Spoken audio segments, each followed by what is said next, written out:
9절입니다. 하나님 말씀은 요한일서 4장 9절입니다. 요한일서 4장 9절입니다. 하나님의 사랑이 우리에게 이렇게 나타난 바 되었으니 하나님이 자기의 독생자를 세상에 보내심은 그로 말미암아 우리를 살리려 하심이라. 아멘. 말씀 제목은 하나님의 러브레터입니다. 말씀 제목은 하나님의 러브레터입니다. 사랑의 편지라는 제목으로 말씀을 나누도록 하겠습니다. 우리가 성경을 한마디로 성경이 어떤 책이냐라고 할 때에 우리는 이렇게 말할 수 있습니다. 성경은 구원의 책이다. 왜냐하면 하나님의 구원에 대한 말씀들이 기록되어 있기 때문에 그렇습니다. 그리고 성경을 보시면 그 성경은 결국은 하나님을 향한 순종의 역사보다는 하나님을 향한 불순종의 역사들이 많이 기록되어 있고 하나님의 가슴앓이가 성경에 잘 나타나고 있습니다. 하나님의 러브레터, 하나님의 편지, 사랑의 편지, 그 사랑의 편지가 누구냐? 예수님입니다.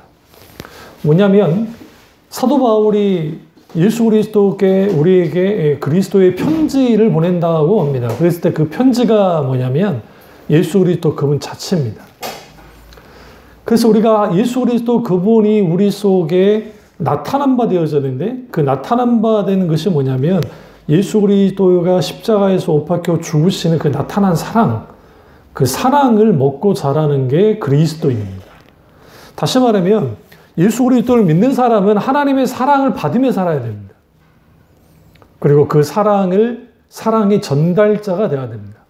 그러니까 우리가 예수님과의 관계가, 하나님과의 관계가 사랑의 관계가 되어지면 자연스럽게 그 관계를 가지고 나 자신을 사랑하는 것이고 그 다음에 나의 이웃은 범위가 어떻게 되어지냐면 내 가족, 가까운 가족부터 그 다음에 친척, 그 다음에 우리 말 그대로 내 주위에 있는 친구들이나 이웃들 좀 확대하면 이 나라 이 민족, 더 확대하면 저기 다른 나라 사람들, 그 사람들이 우리의 이웃이 되어지는 겁니다. 그래서 우리는 하나님의 이 사랑의 편지라고 그런 관점에서 성경을 좀 볼 필요가 있어요. 왜 그러냐면 성경은 또 하나의 하나님의 사랑의 편지이기 때문에 하나님께서 열렬하게 우리에게 연애 편지를 보내신 겁니다. 오해하시면 안 돼요. 성경이 하나님의 연애 편지라는 게 아니에요. 은유적인 표현인 거예요. 그러니까 분명하게 성경은 구속의 역사를 기록된 하나님의 말씀이에요. 계시된 말씀. 그에도 불구하고 하나님의 러브레터, 연애 편지라는 관점에, 사랑의 편지라는 관점에서 딱 들여다보면 하나님의 열렬한 사랑이 녹아져 있습니다. 그래서 우리가 하나님 말씀을 깊이 성령의 조명 가운데 하나님 말씀을 깊이 읽다 보면 거기에 하나님의 사랑이 절절 끌어올 때가 있어요. 그러니까 언제 끌어오르냐면 이스라엘 민족이 그렇게 또 성경의 인물들 중에 그렇게 하나님 앞에 막 불순종하고 하나님께 대적을 하고 하나님의 사랑을 외면함에도 불구하고 여전히 하나님은 변함없는 사랑으로 바보처럼 묵묵하게 다가오시는 거예요. 그 모습 속에서 우리는 뭘 발견하냐면 변함없는 사랑, 자기가 자기 자신을 내어놓는 사랑, 더 중요한 것은 자기를 죽여서까지 사랑해야만 했던 그 하나님의 모습이 아주 오늘 어떻게 다가오냐면 불쌍하게 보이는 거예요. 왜냐하면 내가 하나님을 사랑한다고 하지만 우리가 결코 하나님보다 사랑할 수는 없습니다.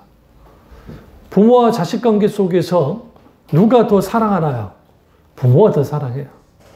좀 예외적으로 자식이 정말 부모님을 사랑하는 사람이 있기는 하지만 그 정말 드물고 내리사랑이라는 것은 이거는 본능적이고 정상적인 겁니다. 그러지 않는 사람들도 있기는 하지만 보편적으로 그런 사랑을 갖고 있는 것이죠. 그 하나님이 그러한 사랑을 뜨겁게 때로는 가슴앓이 하면서 우리에게 보여주지만 너무나 많은 사람들이 오늘날 우리도 그럴 수도 있고 하나님의 사랑을 외면할 때가 있습니다. 그럼 우리는 그 하나님의 러브레터, 그럼 어떤 러브레터냐라는 거예요. 첫째는 눈물의 러브레터입니다. 그러니까 눈물의 사랑의 편지예요. 하나님의 눈물이 담겨 있어요. 성경을 보시면. 왜 그러냐면 하나님이 길이 참으시고 하나님은 절대로 하나님의 백성을 멸망시키기를 원치 않는데 계속적으로 멸망을 하게 달려가는 그 이스라엘 백성들을 향해서 하나님께서 호소합니다. 때로는 책망도 합니다. 그러지 말라고. 난 더 이상 내가 너희를 치기를 원치 않는다. 그런데 그대로 내버려 뒀다가는 무슨 일이 벌어지니까 스스로 멸망해버리고 끝나버리니까 어쩔 수 없이 하나님은 사랑의 매를 들어 그들을 내리칩니다. 치는데 그들이 이렇게 자빠지고 저렇게 자빠지고 이렇게 죽고 저렇게 죽고 이렇게 상처받고 저렇게 상처받고 심지어는 목숨을 잃어가는 그 일련의 과정 속에서 보시면서 하나님이 기쁘게 쳐다보실까요? 그렇지 않습니다. 같이 아파하시는 거예요. 그리고 하나님은 여전히 남은 자를 향한 은혜를 베풀기 시작합니다. 하나님은 그들을 보호하고 지키시고 그들이 하나님의 사랑 가운데 있도록 만드시는 거예요. 그래서 하나님의 사랑은 눈물의 사랑이고 그 눈물의 사랑 속에서 우리는 뭐 하느냐? 그 눈물을 먹고 자라나는 거예요. 우리가 예수 그리스도를 믿는데 예수 그리스도를 믿긴 하는데 우리 속에는 사랑이 자라나지 않고 있는 거예요. 너무 이기적으로 내 가족만 사랑하는 사람이 있고 자기 자신만을 사랑하는 사람이 있고 아주 이타적이라고 하지만 어떤 사람 그런 사람이 있거든요. 정말 이타적인 사람인데 자기 가족들한테는 잘 못해. 그건 잘못된 거예요. 그런 의미에서 하나님의 사랑은 그 눈물에 섞여져 있는 눈물을 품고 있는 사랑인데 그 사랑을 우리는 먹고 자라면서 우리는 차츰차츰 자기를 사랑하고 세상을 사랑했던 우리가 이제는 하나님의 사랑에 녹아져서 이제는 어떻게 되어집니까? 마음과 뜻과 힘을 다해 하나님을 사랑하게 되기까지 되고 그리고 그 사랑이 나를 어떻게 만드느냐? 사랑 가득하게 만들고 우리 속에 그리스도의 사랑이 하나님의 사랑이 나타나는 거예요. 그러면 여기서 가장 중요한 게 사랑을 받는다 안 받는다 하나님을 사랑한다 안 사랑한다가 왜 중요하냐면 그 하나님을 사랑한다는 것은 단순히 사랑을 받는다 안 받는 자의 차원이 아니에요. 당신은 사랑받기 위해 태어난 사람 당신의 삶 속에서 그 사랑 그러잖아요. 그러면 그 사랑을 받기 위해서 태어났는데 그 사랑이 어떤 사랑이냐는 겁니다. 그 사랑에는 부모의 사랑일 수도 있고 친구의 사랑일 수도 있고 가족의 사랑일 수도 있고 기타 등의 사랑일 수 있을 겁니다. 그러나 그 사랑 중에 가장 귀한 사랑은 뭐예요? 하나님의 눈물을 먹은 사랑이에요. 다시 말하면 하나님의 아픔을 알아야 돼요. 자녀들이 언제 부모를 뜨겁게 사랑하냐면 눈물을 봤을 때. 제가 우리 어머니가 늘 우시는 것을 보고 그때 빨리 철이 든 거예요. 그때. 그러니까 그 모습을 보면서 그때 처음으로 느낀 게 한 엄마로서의 아픔이 아니라 한 여자로서의 아픔을 봤어요. 왜? 36살 때 과부가 되셨으니까. 지금 생각해보면 36살이 팔팔할 때잖아요. 좀 생각해보면. 제 나이가 지금 벌써 이제 이렇게 먹었으니까 생각해보니까 애인 거요. 제 나이가 먹으니까 애인 거요. 그래서 좀 다르긴 하겠지만. 우리가 하나님의 사랑의 눈물을 기억하면 그 눈물 먹은 사랑을 분명히 알게 되어지면 우리는 쉽게 하나님의 사랑을 저버릴 수 없습니다.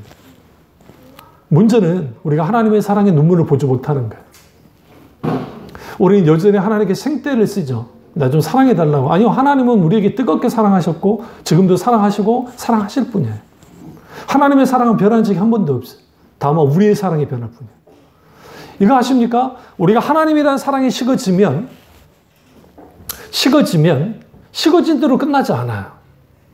하나님에 대한 사랑이 식어지면 우리는 또 다른 하나의 사랑이 싹 틉니다. 그게 뭐냐면 자기 사랑과 세상 사랑이에요. 세상 사랑과 자기 사랑은 뭐와 충돌하냐면 하나님의 사랑과 충돌해요. 사랑이 충돌이 있어요. 여기에 하나님이 질투를 해요. 이걸 히브리어로 엘칸나라 그래요. 질투하신 하나님. 그러니까 하나님이 무슨 질투를 내? 사람처럼 그 질투를 말하는 게 아니에요. 엘칸나라는 의미는 뭐냐면 하나님의 열정을 의미합니다. 근데 그 열정이 어떤 열정이냐면 하나님 그분의 하나님 되심을 인간이 거부할 때에 그 하나님은 하나님 그분의 열정을 가지고 그에 대해서 뭐예요? 때로는 책망하시고 때로는 분노까지 하시는 하나님이에요. 왜 그러냐면 하나님은 그런 대우를 받으시면 안 되거든요. 하나님은 하나님의 합당하게 대우를 받으셔야 되는데 하나님을 하찮게 여기는 거예요. 하나님 이름을 땅에 떨어뜨려 버리는 거예요. 그러니까 하나님은 하나님 되심으로 인해서 하나님은 하나님의 열정과 파토스와 엔토스의 특심과 열정을 가지고 하나님의 사랑을 하시지만 그 사랑을 가지고 하나님이 나오는 거예요. 하나님의 거룩하심으로. 근데 그 하나님의 거룩하심이 침범을 당할 때 하나님의 자녀가 하나님이 아니라 다른 것을 사랑하기 시작할 때 하나님은 질투하시는 거예요. 그 질투의 불은 어느 정도 불이냐? 바다를 살라버려요. 하나님의 불이. 왜 그 정도로 하나님의 그렇게까지 하나님의 엘칸나의 하나님을 질투하신 하나님으로 다가오느냐? 그렇게 사랑해요. 하나님의 사랑은 집착하는 사랑이 아니에요. 짝사랑도 아니에요. 외골수적인 사랑이 아니에요. 하나님의 사랑은 전인격적이고 온전한 사랑이에요. 그런데 그 하나님은 우리를 사랑하실 때 각 사람을 사랑한단 말이에요. 잘 들으세요. 즉 한 72억 명 정도가 이 세상에 있는데 한 사람이 이 세상에서 이 지구상에서 유일한 사람이라고 여기시면서 사랑해요. 다시 말하면 지구라는 행성에 여기에 나 혼자밖에 없는 것처럼 여기면서 하나님의 사랑해요. 유일한 존재로. 그러지 않았으면 그 아이들 유일하신 하나님 아들 독생자 예수 그리스도를 십자가 못 박혀 죽이지 않았어요. 절대로. 성경 찾아볼까요? 요한복음 가보시죠. 요한복음 1장을 가보세요. 요한복음 1장을 보시면 18절을 보세요. 1장 18절. 본래 하나님을 본 사람이 없으되 아버지 품속에 있는 독생하신 하나님이 나타내셨느니라. 그리고 14절에 말씀이 육신이 되어 우리 가운데 가심에 우리가 그의 영광을 보니 아버지의 독생자의 영광의 은혜와 진리가 충만하더라. 여기서 독생자라는 표현이 무슨 외아들 그런 단순한 차원이 아니에요. 여기서 말하는 이 독생자라는 것은 헬라어로 모노게네스라고 하는 헬라어 단어인데 하나님의 유일한 아들이라는 뜻이에요. 그런데 하나님이 우리에게 사랑을 걸어오실 때 아가서나 그리고 호세아서도 마찬가지고 하나님의 사랑이라는 말씀들이 요한일서에도 나타나는데 하나님은 우리에게 유일한 사랑으로 다가와요. 근데 그게 유일한 존재, 그러니까 분명히 72억이 있고 그 중에 그리스도인들이 있는데 하나님이 한 사람을 사랑할 때에는 그 사람이 지구상에 아니 우주에서 유일한 존재로 여기면서 그렇게 사랑하신다고요. 그런데 우리는 하나님을 사랑할 때 어떻게 사랑하냐면 우리는 여러 개, 그러니까 내가 사랑하는 대상 중에 여러 대상 중에 하나로 사랑하니까 하나님의 사랑이 별로 감격스럽지 않는 거야. 그러니까 그 하나님의 사랑으로 인해서 녹아지는 것을 경험하지 못하는 거야. 하나님의 사랑이 어느 정도로 대단하냐면 그 하나님의 사랑이 어떻게 우리 속에 있는 수많은 응어리와 상처와 아픔과 이 모든 것들을 어떻게 해요? 한꺼번에 녹여버려요. 치유해요. 예수 그리스도의 십자가의 사랑만이 우리의 모든 것들을 치유하고 회복시킵니다. 그 사랑이 어떻게 다가왔다고요? 하나님의 러브레터, 하나님의 눈물의 사랑으로 나타난 거예요. 우리 속에. 이게 아주 중요해요. 그래서 우리는 하나님의 눈물을 기억해야 돼요. 하나님의 눈물은 감격해서 우실 때도 있겠지만 하나님 그분은 우리가 죄 아래 내려갔을 때 그것에서 아파하시죠. 그래서 여러분 하나의 관점을 조금 바꾸시면 예수님이 잡히셨잖아요. 잡히셨어요. 헐리우드 영화에서는 예수님과 베드로가 눈이 마주친 것처럼 극적인 그런 장치를 한 건데 그러진 않았고요. 그럴 수가 없어요. 사도 요한은 깊이 들어갔으니까 그럴 수 있을지 모르지만 근데 마치 둘이 예수님과 베드로 눈이 마주치고 닭이 이제 울잖아요. 두 번 울고, 세 번 부인하고, 그리고 가서 통곡을 하죠. 그럼 베드로가 이렇게 눌고 있을 때, 예수님 모르셨을까요? 너는 닭 두 번 울기 전에 네가 뭐 할 것이다? 나를 세 번 부인할 걸 알고 있었는데. 같이 울고 계시는 거야. 그 현장에 누가 계시느냐? 예수님 잡히셨어요? 구속 십자가를 져야 돼요? 그러니까 여전히 누구에게 마음을 갖고 있어요? 베드로에게 갖고 있는 거야. 그러지 않았다 한다면 예수님이 부활하시고 난 다음에 갈릴리 바다에서 세 번째 나타나실 때 베드로를 불러서 요한 아들 시몬아, 네가 나를 사랑하니? 여러분, 이 말씀을 좀 오해하면 안 되는 게 예수님이 사랑하고 확인하고 싶어서 그런 거 아니에요. 뭐냐면 베드로야, 내가 너 사랑해. 어떻게 사랑하는지 아니? 아카페로 사랑해. 나 희생적으로 사랑해. 나 무조건적으로 나 너 사랑해. 근데 너도 나 사랑하니라는 거야. 성경에는 그냥 베드로의 사랑을 확인한 것처럼 나타나지만 이미 예수님이 십자가에서 모든 사랑을 확증했잖아요. 하나님의 사랑은 어떤 사랑이에요? 확증하는 사랑이에요. 이게 굉장히 중요해요. 다시 말하면 하나님의 사랑은 두 번째 행동하는 사랑인 거예요. 그래서 행동으로 확증했던 사랑이에요. 그냥 말로만 하는 사랑이 아니에요. 그런데 그 사랑인데 예수님이 베드로를 어떻게 사랑해요? 목숨을 내어주는 만큼 사랑했고 실제로 지금도 사랑해요. 근데 베드로야, 너는 지금 나를 사랑하느냐는 거야. 이 물음이 우리를 향한 거예요. 지금. 여러분 얼마나 하나님을 사랑하십니까? 금쪽 같은 여러분 자식보다 더 사랑하십니까? 제 아들이 군대에서 죽을 위기에 정말 있었다고 해요. 그 말을 들으니까 그 가슴이 철렁 내려앉는 거예요. 그럼 내가 하나님을 사랑한다고 하지만 내 아들에게 정말 벌어져서는 안 되는 일이 만약에 벌어진다고 할 때 어떻게 감당하겠어요? 그러니까 우리가 거기에서 내가 정말 나는 내 자식보다 하나님을 사랑하고 나 자신보다 하나님을 더 사랑한다고 말은 했고 실제로 그렇게 믿어왔는데 막상 그러한 일들이 벌어질 때 쉽지 않다는 거예요. 그러니까 아브라함이 이삭을 바친다는 게 쉬운 게 아니고 야곱이 베냐민을 포기하는 거, 하나님께 완전히 내어놓는다는 것이 이게 쉽지 않다는 거예요. 제가 그랬잖아요. 베냐민을 내어줄 때에 이미 그 할아버지 아브라함이 이삭을 하나님께 바치려고 했던 그것과 똑같다고 심정이.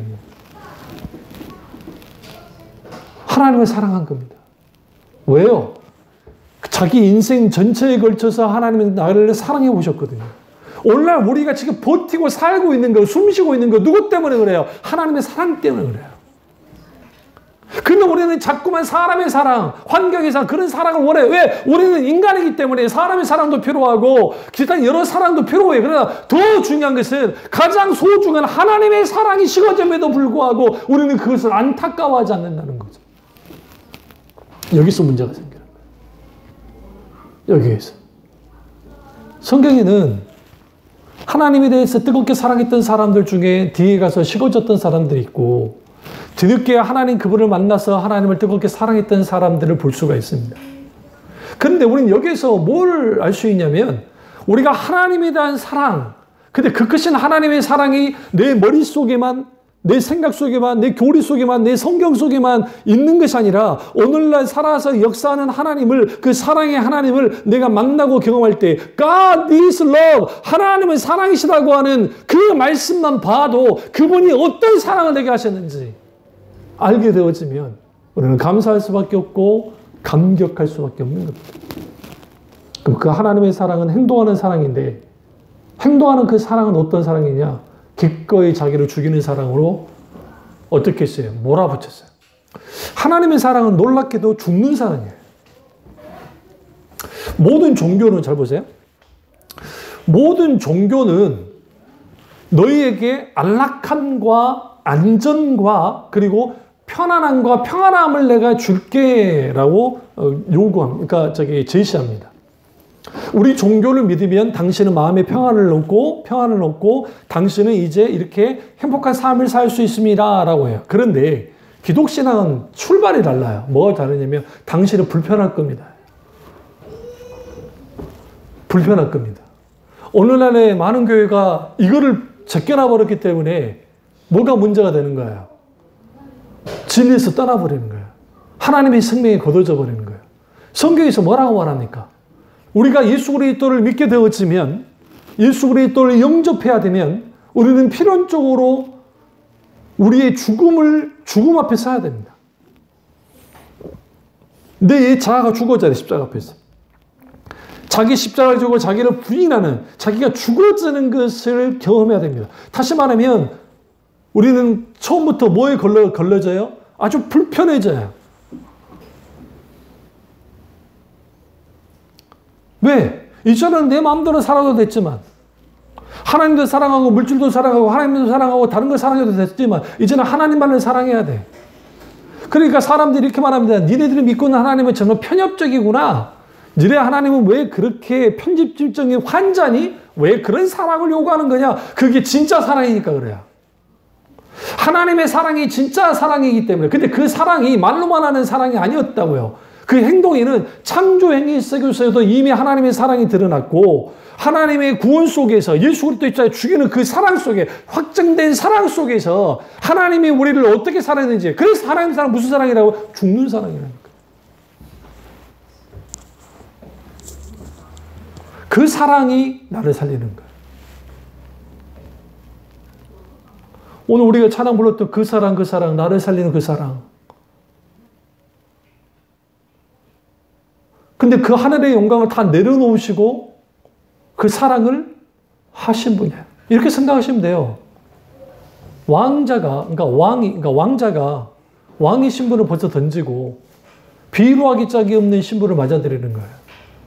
C.S. 루이스의 그 소설 가운데 여러분이 잘 알지 못하는 소설이 있는데요. 철로역전 비슷한 소설이 있어요. 그런데 어떤 한 사람이, 존이라는 사람이 이제 그 어디를 가냐면 그 파라다이스 같은 섬에 가기 위해서 막 여정을 하면서 거기에 여러 이제 일들을 겪습니다. 그런데 어떤 허름한 노파를 만나요. 이제 건너기 직전에. 벼랑 끝에까지 가서 이제 거기를 자기들 힘으로 갈 수가 없어. 갈 수가 없으니까 이제 거기에서 막 주저주저 하는데 거기에 그 남노하기 짝이 없는 사람이 와서 너네가 나한테 업혀라. 그러면 내가 저기 날아가게 해줄게. 라고 하니까 그 존이라고 하는 순례자가 피식 웃으면서 저런 거지가 나 뭘 할 수 있겠어 하면서 돌아서 버리고 갑니다. 돌아서 버립니다. 그 뒤돌아봤더니 그 사람이 사라진 거예요. 그러고 난 다음에 다시 이제 이렇게 해도 저렇게도 안 되고 막 힘들고 어려운 상황에 있다가 그런 과정에서 자기에게 조언해 줄 사람 만나서 그 조언 받는 과정 속에서 다시 돌아와 보니까 한 사람이 딱 보여요. 딱 보니까 분명히 같은 사람인데 모습이 달라. 면류관을 쓰고 있고 있어요. 그리고 저 사람은 누구냐고 물었어. 좋은 자에게. 딱 물어보니까 뭐라고 한지 아세요? 응? 하나님의 며느리라는 거예요. 왜? 잘 들으세요? 교회를 말해요. 교회. 우리는 그리스도의 신부죠. 신랑은 누구예요? 예수님이죠. 하나님 누구세요? 아버지죠. 시아버지. 하나님이 시아버지. 이게 비유적인 거예요. 또 이단이라 그러면 안 돼요. 이 설교 들으시고 잘못 들으신 분들, 저 목사가 미쳐갖고 하나님께 그 시아버지라 그랬다더라. 그게 아니고 비유적으로 그걸 굿 이미지네이션, 좋은 상상력 가운데 C.S. 그 길을 쓰는 그 말을 쓰는 거예요. 그러면서 하는 말은 뭐냐면 하나님의 교회는 비루하기 짝이 없이 보여지는 게 사실이라는 거예요. 세상 눈에 봤을 때. 그러나 거기에 진짜 사랑을 발견할 때, 신부인 그 신부를 재발견하게 될 때에 영광의 면류관을 쓰고 있는 하얀 세마포로 입고 있는 아름다운 신부를 보게 된다. 그게 교회라는 거예요, 그게. 그 교회를 타고 어디 갑니까? 거기로 섬으로 갑니다. 근데 철로역정은 천상의 세계로 가서 천상에서 끝나잖아요, 스토리가. 근데 그는 그렇게 끝나지 않아요. 다시 돌아와요. 돌아와서 어떻게 하느냐? 이제는 자기가 살고 이제 돌아오기 전에 어떤 사실을 알았냐면 자기가 있던 세상에서 섬에서 뒤에 산 꼭대기에 올라가 딱 봤더니 자기가 살고 있는 곳이 거기 있는 거예요. 가까운 곳에 있던 거예요. 자기가 파라다이스라고 생각했던 곳이. 다시 돌아와서 그 여정 속에서 자기 집으로 돌아간 다음에 거기에서 뭐예요? 소위 말하는 그 하나님의 복음을 놀랍게 전파했다는 그런 내용이에요. 그럼 우리는 여기서 뭘 볼 수 있냐면 하나님의 행동하는 사랑이 2000년 전에만 있었느냐? 그렇지는 않다는 거예요. 오늘날 나를 위해서 십자가에 죽으시는 거예요. 기꺼이. 여러분이 하나님께 물어보세요. 하나님 나를 위해서 1000번 죽으실 수 있습니까? 죽을 수 있다. 왜? 하나님은 죽으실 수 없는 분인데 죽으셨잖아요. 누구를 위하여? 우리를 모든 인류를 구원하기 위해서. 그러나 그 모든 인류가 하나님의 사랑을 받아들인 건 아니라는 거죠. 여기에서 불행이 시작되는 거예요. 그러니까 여러분, 하나님을 믿고 따르는 사람들이 하나님의 사랑 가운데 있게 되어지면 그 뜨거운 하나님의 사랑이 우리를 어떻게 만드냐면 열정적으로 만들어요. 그래서 하나님의 사랑은 세 번째로 파토스의 사랑, 그러니까 열정적인 사랑이에요. 하나님의 열정적인 사랑이 우리 가운데 들어오면 그 열정적인 사랑이 우리도 열정이 있게 만들어요. 그러니까 하나님께 대하여 열정을 가져요. 근데 오늘날 너무나 많은 사람들이 트로트에 열정을 가져요. 응? 우리 흔히가 내가 뒤집어져 찐이야. 아, 또 이렇게 안 하기로 했는데 찐이야. 어? 뭐 꼬맹이들은 뭘 안다고? 우리는 하나님을 향한 사랑, 그 큰 사랑이 우리 가운데 뭐 해야 돼요? 가득 차요. 근데 그 하나님의 사랑은 열정이 있어요. 그래서 여러분, 신앙의 나태함과 아니란 게으름과 영혼의 실증의 문제, 소위 뭡니까? 우리의 영적인 침체, 이 모든 것들은 원인은 딱 한 가지야. 하나님에 대한 사랑이 식어진 거야. 그 이유는 각기 달라요. 사람마다. 어떤 사람은 교만해서, 어떤 사람은 죄를 지어서, 어떤 사람은 아니라고 나태함 속에 있어서, 어떤 사람은 신앙의 균형이 깨져서, 어떤 사람은 극심한 핍박과 고난 속에서 잘못 대처해서 기타 등등 여러 가지 이유 때문에. 근데 결국은 하나로 모아져요. 그것은 뭐냐면 하나님에 대한 사랑이에요. 그 사랑이 식어졌다는 거죠. 근데 우리는 이 하나님의 사랑이 식어졌다는 것에 대해서 우리는 뭐 하지 못해? 심각성을 몰라요. 그게 얼마나 심각한지 몰라요. 사탄이 가장 원하는 게 뭔지 아세요? 이거예요. 하나님과 우리가 그저 그런 관계로 있기를 원해요. 그러니까 이게 사랑하지도 않고 그렇다고 해서 사랑하지도 않는 관계. 그 관계로 있기를 원해요. 왜? 너무 사랑해버리면 뭐예요? 사탄이 곤란해져. 그 불에 데이니까. 하나님의 사람들의 특징들이 뜨겁거든요. 하나님의 사랑이 뜨겁거든요. 기꺼이 주님을 위해서 목숨을 바칩니다. 실제로. 그 순교자의 피 하나가 사랑의 씨앗이 되어져서, 복음의 씨앗이 되어져서 수많은 사람들을 하나님의 사랑 속에서 살려버려요. 그걸 가장 두려워하는 거예요. 그래서 우리는 하나님의 사랑의 러브레터, 사랑의 연애 편지가 그냥 우리에게 주어지는 게 아니라는 거예요. 거기는 하나님 그분 자신의 대가 추림이 있었어요. 그 대가 추림이란 뭐냐면 분명히 그분은 하나님이시지만 우리를 사랑하기 위해서 인간이 되셨고 인간이 됐을 뿐만 아니라 죽기를 결정하셔 죽으셨다. 그것도 누구에게? 사랑하는 인간의 손에 죽었어요. 사탄에게 죽은 게 아니에요. 죽으신 게 아니에요. 사랑의 대상이었던 인간에 의해서 죽으셨다고요. 여러분 하나 오해하시면 안 되는 게 하나님의 사랑은 잘 들으세요. 신자이든 불신자든 동일하게 사랑해요. 만약 그러지 않았다고 한다면 하나님은 다 진멸했을 거예요. 땅의 해, 공기, 밑에 안 밑에는 다 똑같이 주시죠. 이걸 일반 은총에는 하나님 일반 은총이 있어요. 그런데 그 하나님의 사랑은 한 인생이 살아있는 날까지는 동일하게 사랑하세요. 그들이 거부한다 할지라도. 그러니까 세상에서 가장 힘든 게 뭐냐면 거절을 받을 줄 알면서 사랑하는 거예요. 예수님이 십자가에 지실 때 왜 힘들었다 생각했어요? 카톨릭은 지나치게 예수님의 육체적인 고난에만 초점을 맞추는데 예수님 말고도 진짜 그런 고난 당하고 죽은 사람은 세상에 많아요. 생각보다. 우리나라도 불교에 2차돈이 있잖아요. 2차돈. 뭐 그게 전설이긴 하지만 2차돈이 순교를 당하잖아요. 불교 2차돈이. 그는 뭐가 다르냐면 하나님의 아들이신 예수님이 죽으신다는 그 자체가 있을 수 없는 일인데 있는 것이고 예수님은 하나님이시잖아요. 근데 그 하나님이신 예수님 뭘까지 다 보고 계세요. 예수님이 십자가에 못 박혀 죽으셔서 하나님의 확증된 사랑을 보여도 너무나 많은 사람들이 그 사랑을 받아들이지 않는다는 사실이에요. 여러분, 우리가 누군가에게 내가 희생을 해서 그 사람이 나의 사랑을 받아준다면 해볼만 하잖아요. 안 그럴까요? 해볼만 하잖아요. 그런데 그 사랑을 내가 베풀어줬고, 내가 모든 사랑을 베풀어줬고, 우주가 담을 수 없는 사랑을 줬지만, 그 사랑을 거부하는 거죠. 그 거부한 사람들에게 결말이 뭐예요? 그게 지옥인 거예요. 그게. 그래서 지옥이 왜 무섭냐? 지옥에 떨어지면 더 이상 하나님의 사랑은 거기에 없습니다. 거기는 하나님의 공의만이 맺힙니다. 하나님의 심판을 하세요. 그리고 거기에는 하나님의 빛이 조금도 들어가지 않습니다. 영광의 빛이. 그들은 심각한 어둠 속에 있게 되죠. 인간은 하나님께로부터 창조됐기 때문에 하나님의 빛 없이, 하나님의 사랑 없이, 하나님의 은혜 없이, 하나님의 영광의 임재 없이는 살아갈 수 없는 존재들이에요.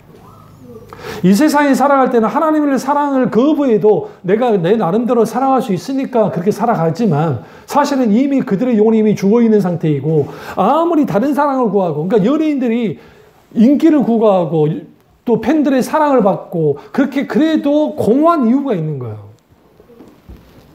너무 공허한 거예요. 왠지 아세요? 화려한 조명에 함성과 그리고 그를 높여주고 사랑해주는 사람들이 있다가 그 모든 공연이 끝나고 딱 내려가서 집안에 딱 있으면 그 적막감, 그 허무함들. 인간이 그래요. 아무리 큰 사랑을, 그 대단한 사랑을 받아도. 실제로. 왠지 아세요? 그 자리에 하나님의 사랑이 가득 채워져 있지 않으면 그래요. 그러니까 사람들이 인기에 연연하고 연예인들이 아니면 세상 사람들은 자기 자신의 삶의 산대에 있어서 여러 가지 내가 정말 사랑받는 존재가 되고 싶은데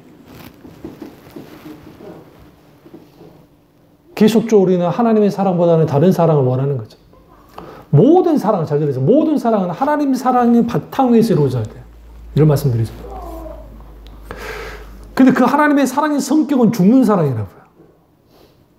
죽어지는 사랑이라고요. 보세요. 부모의 사랑과 자식 사랑 중에 왜 부모 사랑이 큰 줄 아세요? 그걸 어떻게 알 수 있어요? 부모가 자식한테 지니까 그래요. 왜 질까요? 더 사랑하니까. 더 사랑하니까. 여러분, 하나님이 우리보다, 나 자신보다 우리를 더 사랑하시기 때문에 하나님은 항상 뭐예요? 지시는 거예요. 아니요, 져주시는 거예요. 질 수 없는 하나님이.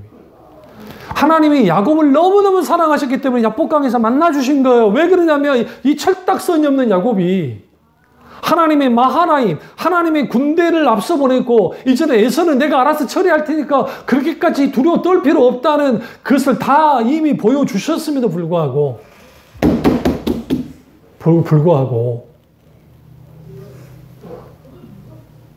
그 사랑을, 그 하나님의 마음을 모르는 거예요. 그러니까 인간적인 수단과 방법을 안 가는 미리 다 하잖아요. 자기 알아서. 그러니까 만나서 씨름하신 거예요. 왜요? 밤새도록 이런 거면 저런 거면 하지 말고 니 나나 씨름을 하자. 그러면서 보여준 겁니다. 내가 져주는 사랑 해줄게. 하나님의 사랑은 져주는 사랑이거든요. 하나님의 사랑은 죽는 사랑이거든요. 세상은 이겨야 된다고 하고 세상은 굴림해야 된다고 하지만 예수님부터 저기서 성경에서 말하는 하나님은 계속 져주세요. 다윗에게도 져주시잖아요. 심지어는 말 안 되는 사울에게도 져주시잖아요. 하나님이 직접 치지 않았잖아요. 굉장히 중요합니다. 성경에 뭐라 합니까? 신인 동영서를 속에서 사울이 그렇게 타락하니까 사울 왕이 하나님이 너무너무 아파하시고 너무너무 고통스러워하니까 사무엘 선지자가 그거를 알고 자기도 감당하지 못해서 우는 거예요. 하나님이 버리시잖아요.